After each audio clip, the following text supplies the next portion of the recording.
ଏହିଭଳି ମହିଳା କେବେ ବି ତାଙ୍କ ଜୀବନରେ ମା ବନିପାରିବେ ନାହିଁ। ଆଚାର୍ଯ୍ୟ ଚାଣକ୍ୟ କହିଛନ୍ତି, ଏହିଭଳି ସ୍ତ୍ରୀ କେବେ ବି ମା ହୋଇପାରିବେ ନାହିଁ। ଯଦି ଆପଣଙ୍କର ମଧ୍ୟ ସନ୍ତାନ ନାହାନ୍ତି, ତାହେଲେ ଏହି ଭିଡ଼ିଓଟି ଆପଣମାନଙ୍କ ପାଇଁ। ଆପଣମାନେ ସମସ୍ତେ ଆଚାର୍ଯ୍ୟ ଚାଣକ୍ୟଙ୍କର କୀର୍ତ୍ତି ବିଷୟରେ ଜାଣିଥିବେ।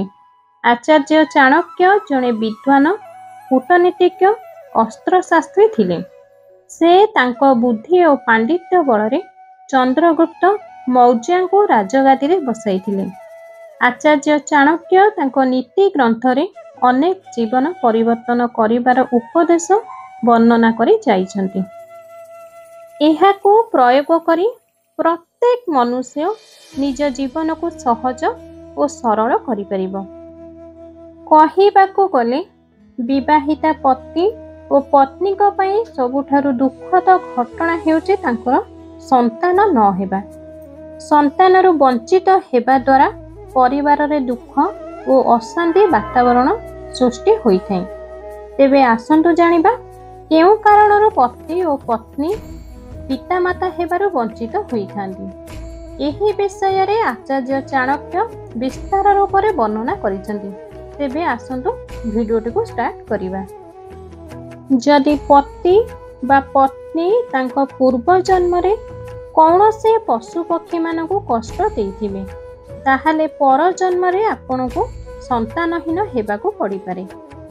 ଯଦି କୌଣସି ପତି ପତ୍ନୀ କୌଣସି ପଶୁର ସନ୍ତାନକୁ ମାଂସ ହିସାବରେ ସେବନ କରିଥାନ୍ତି, ତାହେଲେ ତାଙ୍କୁ ପର ଜନ୍ମରେ ସନ୍ତାନରୁ ବଞ୍ଚିତ ହେବାକୁ ପଡ଼ିଥାଏ। ଯଦି କୌଣସି ପତି ପତ୍ନୀଙ୍କ ମଧ୍ୟରେ ଜଣକର କର୍ମ ଖରାପ ରହିଥିବ, ତାହେଲେ ମଧ୍ୟ ସନ୍ତାନ ସୁଖ ପ୍ରାପ୍ତ ହୋଇନଥାଏ।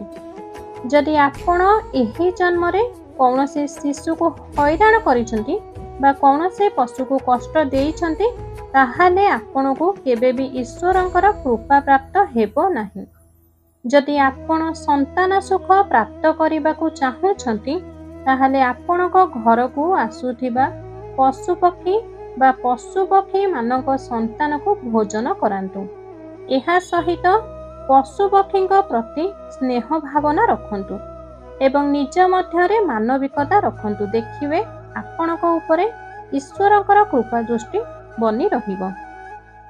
ଏହି ଗଛର ଚେର ରଖନ୍ତୁ ଆପଣଙ୍କର ପକେଟରେ। ଦେଖିବେ କେହି ବି ଆପଣଙ୍କର କିଛି ବି କରିପାରିବେ ନାହିଁ।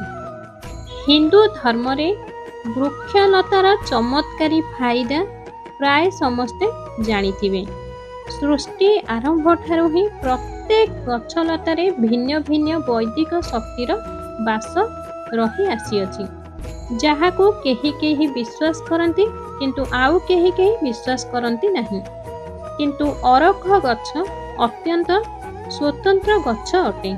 ଆପଣମାନେ ନିଶ୍ଚିତ ଭାବରେ ଜାଣିଥିବେ ଯେ 11 ବର୍ଷ ପୁରୁଣା ଯେଉଁ ଅରଖ ଗଛ, ତାହାର ମୂଳ ଶ୍ରୀ ଗଣେଶଙ୍କର ଶୁଣ୍ଢ ଆକୃତିର ହୋଇଥାଏ।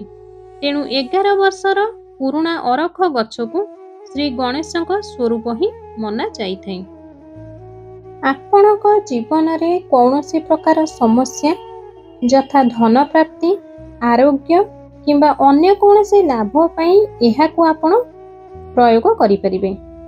ଆଜିକାର ଭିଡ଼ିଓରେ ଆମେ ଅରଖ ଗଛର ଚେରର କିଛି ଖାସ୍ ପ୍ରୟୋଗ ବିଷୟରେ କହିବୁ, ଯାହାକୁ କରିବା ଦ୍ୱାରା ଆପଣଙ୍କର ବହୁତ ଉନ୍ନତି ହୋଇଥାଏ।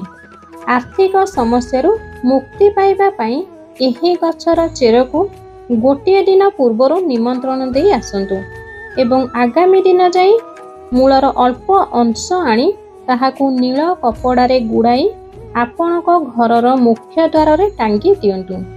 ଏହାଦ୍ୱାରା ଘରକୁ ନକାରାତ୍ମକ ଶକ୍ତି ପ୍ରବେଶ କରିବ ନାହିଁ ଏବଂ ଆପଣଙ୍କ ଘରେ ସୁଖ ସମୃଦ୍ଧି ବନି ରହିବ। ଯଦି ଘରେ ଅନେକ ଦିନ ହେବ ସନ୍ତାନ ପ୍ରାପ୍ତି ହେଉନାହିଁ, ତେବେ ରବି ପୁଷ୍ୟ ନକ୍ଷତ୍ର ଏବଂ ଗୁରୁ ପୁଷ୍ୟ ନକ୍ଷତ୍ର ଦିନ ଏହି ଅରଖ ଗଛର ମୂଳ ଆଣି ପ୍ରଥମେ ମହାଦେବଙ୍କ ମନ୍ଦିରକୁ ଯାଆନ୍ତୁ। ଏହାପରେ ତାହାକୁ ଏକ ଲୋଟା ଜଳରେ ଧୋଇ ମହାଦେବଙ୍କ ଉପରେ ଅର୍ପିତ କରି ଦିଅନ୍ତୁ। ତାହାକୁ ଉଠାଇ ଅଙ୍ଗନ ନାଲି ସୂତାରେ ବାନ୍ଧି ନିଜ କମରରେ ବାନ୍ଧି ଦିଅନ୍ତୁ। ବହୁତ ଜଲ୍ଦି ଶୁଭ ଖବର ମିଳିବ। ଅନେକ ସମୟରେ ସବୁ କାମ ବିଗିଡ଼ିଯାଏ। ସେହି ସମୟରେ ଏକ ଅରଖ ଗଛର ମୂଳ ଆଣି ଭଗବାନ ଗଣେଶଙ୍କ ନିକଟରେ ରଖି ଦିଅନ୍ତୁ। କିଛି ସମୟ ପରେ ତାହାକୁ ନିଜ ସିନ୍ଦୁକରେ ରଖିଦିଅନ୍ତୁ। ଧନ ସମ୍ବନ୍ଧୀୟ ସମସ୍ୟା ଦୂର ହୋଇଥାଏ। ଅରଖ ଗଛର ଶାଖାରୁ ବାହାରୁଥିବା କ୍ଷୀର ଅନେକ ସମସ୍ୟାକୁ ଦୂର କରିଥାଏ। ଯଦି ଜୀବନରେ ଅଧିକ ସମସ୍ୟା ଦେଖା ଦେଉଛି, ତେବେ ପ୍ରତ୍ୟେକ ସୋମବାର ମହାଦେବ ମନ୍ଦିରକୁ ଯାଇ ଅରଖ ଫୁଲ ମାଳା ବନାଇ ଅର୍ପିତ କରନ୍ତୁ। ଏହା ଦ୍ୱାରା ଜୀବନର ସବୁ ସମସ୍ୟା ଦୂର ହୋଇଥାଏ।